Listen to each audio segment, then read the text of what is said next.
بص بص على الحلاوة، بص على الشقاوة. ايه رأيك بقى؟ بصوا بصوا القمر، بصوا العسل. حاجات سهلة وبسيطة ترتب على قلوبنا في الصيف كده. كل ده عملناه ازاي؟ هقول لكم. دي طبعا الكيكة التقليدية بتاعتنا، الكيكة العادية بتاعتنا خالص، اللي هي عبارة عن ايه؟ بس قبل ما اقول لكم، سمي الله وصلوا على الرسول. حطيت شكشق الخلاط الجميل بتاعي ده، حطيت في قلبه بيضتين، كوبايه لبن، كوبايه سكر، كوبايه زيت على سمنه.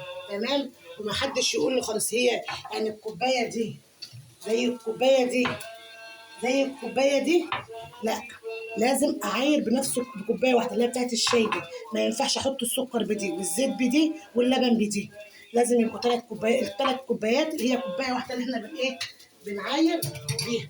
يبقى انا حطيت في الخلاط عدد 2 بيضه، كوبايه سمنه على زيت او سمنه اللي يريحك، كوبايه لبن، كوبايه سكر، ظرف فانيليا، معلقه خل ابيض.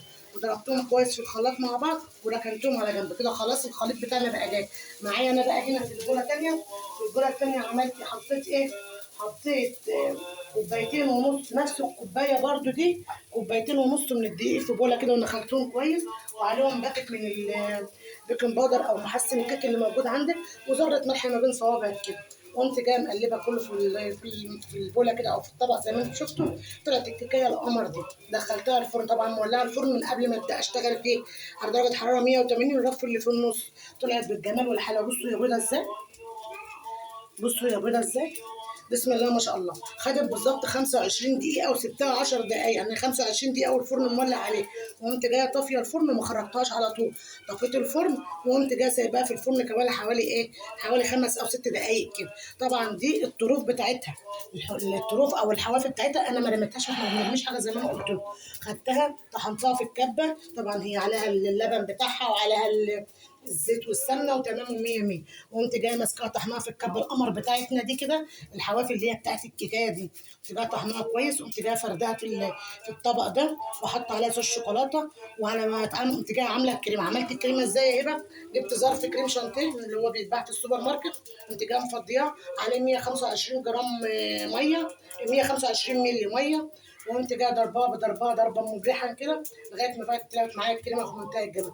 حطيت عليها بقى قطع فراوله، حطيت عليها كان عندي في صوص شوكولاته باقي من الكيكه اللي قبل اللي فاتت، قمت جايه مطلعاهم وحطها عليه. طلعت الجمال والعظمه دي. ايه رايكم؟ هنقطع بقى دلوقتي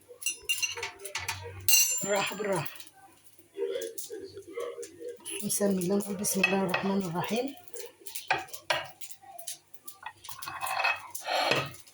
بصوا والله العظيم مش عايزه اقول لكم قد ايه هي طريه، قد ايه هي هشه، قد ايه هي. بصوا انتوا شايفين يعني الحاجه اللي جواها ده. طبعا انا كنت مشكله الكيكه حاطه فيها شوكولاته. بصوا حاطه فيها شوكولاته، كاكاو بمعنى اصح.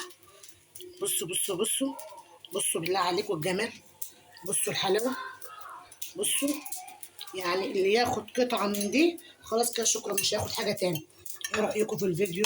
رب يكون الفيديو عجبكم. ما تنسونيش في اللايك بالله عليكم والاشتراك في القناه. السلام عليكم ورحمه الله وبركاته.